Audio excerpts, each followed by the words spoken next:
दो किस्म के लोगों पर नमाज माफ है। पहले किस्म वो लोग जो पागल हो गया हो, जिसका मेंटल डिस्टर्ब हो गया हो, पागल पर नमाज माफ है। पागल पर नमाज नहीं है। पागल पर नमाज माफ कब तक है? जब तक उसका मेंटल डिस्टर्ब है, जब तक उसका दिमाग खराब है। जैसे ही दिमाग ठीक हो गया, मेंटल डिस्टर्ब खत्म हो गया, नमाज फर्ज हो गई। तो पहला शख्स जो पागल है, नमाज माफ है। और दूसरा शख्स वो है जो मर गया हो, मुर्दे पर नमाज माफ है। अब जो नमाज नहीं पढ़ते हैं, सोचिए ये दोनों में से किस में से हैं आप? सोचो ना, पागल हैं कि मर गए हैं। मुसलमान हो और नमाजी ना हो, ऐसा हो ही नहीं सकता। मुसलमान हो और नमाजी ना हो, ऐसा हो ही नहीं सकता है। इसलिए कि जो मुसलमान होगा वो नमाजी होगा। तो ठोकर लगी, वो आदमी गिरा तो नीचे देखा कि कोई शय है, कोई शय है। तो उठाकर देखा तो देखा कि खोपड़ी है। आदमी का खोपड़ी जाने जागे।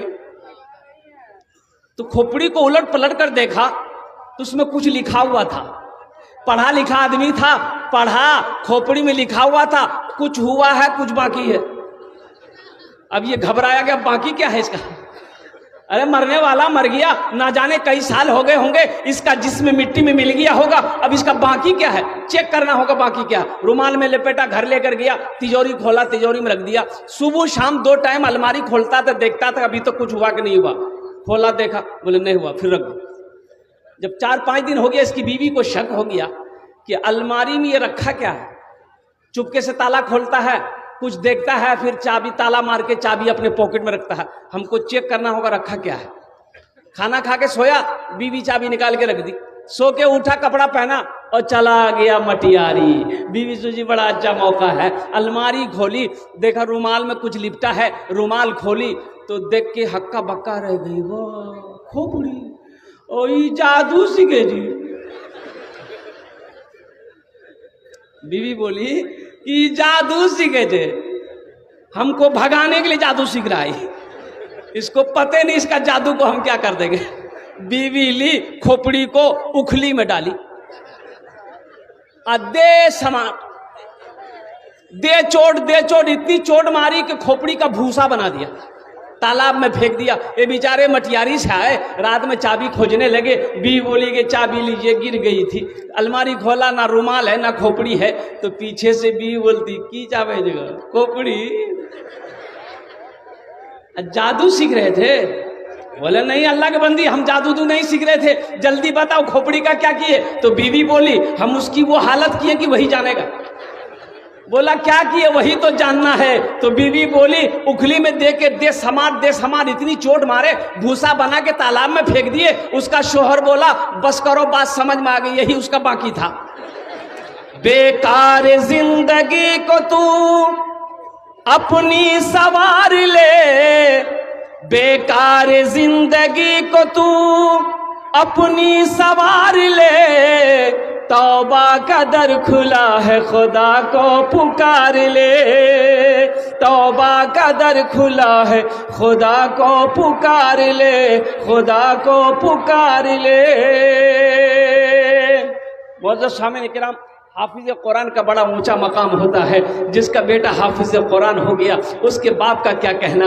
मैं सलाम करता हूं उनके बाप को। और जिन बच्चों के वालिदैन यहाँ पर आए हैं, जिनके वालिद यहाँ पर आए हैं, गार्जियन यहाँ पर आए हैं, मैं उनसे गुजारिश करूंगा कि वो अगर उनको जहमत ना हो तो थोड़ी सी क्या कहते हैं कि आगे वो आकर बैठे, इसलिए कि उनसे भी कुछ काम लेना।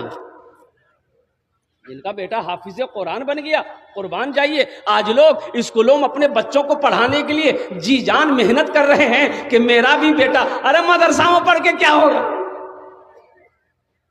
बेटा लंगड़ा पैदा हुआ, बेटा ज़हीन पैदा हुआ, वो बच्चा जो मोबाइल देखकर गाना गा रहा है, अभी 4 साल का बच्चा है, मोबाइल देख करके जैसे जैसे मोबाइल में कमर हिला रहा है, बच्चा भी कमर हिला रहा है। तो माँ बोली अपने शोहर को कि देखा जब मुन्ना कितना चालाक चुके। बोला हाँ फॉरवर्ड है, एकदम फॉरवर्ड होगा। ये जो देखता है नकल कर लेता है। तो उसका दोस्त बोला कि फॉरवर्ड होगा, इसको प्रोफेसर बना दो। दूसरा बेटा पैदा हुआ, वो भी फॉरवर्ड, बोले इसको ऐसा करो वकील बना दो।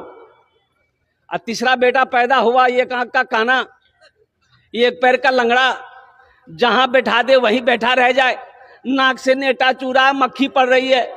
तो बाप बोला कि मेरा नाम डुबा देगा, पता नहीं क्या करेगा। तो उसका दोस्त बोला काहे नाम डुबाएगा, कुछ तो करेगा, मदरसा में भर्ती कर दो, मौलवी साहब बना दो। लंगड़े मौलवी साहब है थे। अब जरा ईमानदारी से बचाइएगा। वक्त गुजरता रहा, बाप का इंतकाल हो गया, एक बेटा प्रोफेसर बन गया, एक बेटा वकील बन गया, और वो लंगड़ा बेटा हाफिज कुरान बन गया। बाप का इंतकाल हो गया, सारे लोग जमा हो गए, तो जनाजे की नमाज कौन पढ़ाएगा? वकील साहब पढ़ाएंगे कि प्रोफेसर साहब पढ़ाएंगे? के पढ़े थे बोलो नहीं? वकील साहब से किसी ने कहा कि वकील साहब जनाजा पढ़ाइए। नो नो नो नो, काहे नो? 5,000 रुपया 10,000 रुपया महीना देकर बाप इंग्लिश मीडियम स्कूल में पढ़ाया है, अब बाप मरा है, जनाजा नहीं पढ़ाएगा? बोले ये मेरा काम नहीं है। तो चलिए वकील साहब आप बढ़िए, बहुत अंग्रेजी झाड़ते हैं आप। बोले नहीं हमरो काम नहीं जगह। बोले फिर कौन पढ़ाएगा? बोले मेरा एक भाई हाफिज कुरान है ना, लंगड़ा है, वो पढ़ाएगा। हजारों के मजमे को चीरता हुआ वही नाकारा बेटा, वही बेकार बेटा जिसको बेकार समझा गया था, मदरसे में डाल दिया गया था, वही बच्चा हजारों के मजमे को चीरता हुआ आगे बढ़ता है, बाप के जनाजे की नमाज पढ़ाता है। अब बताओ बेटा कौन काम आया?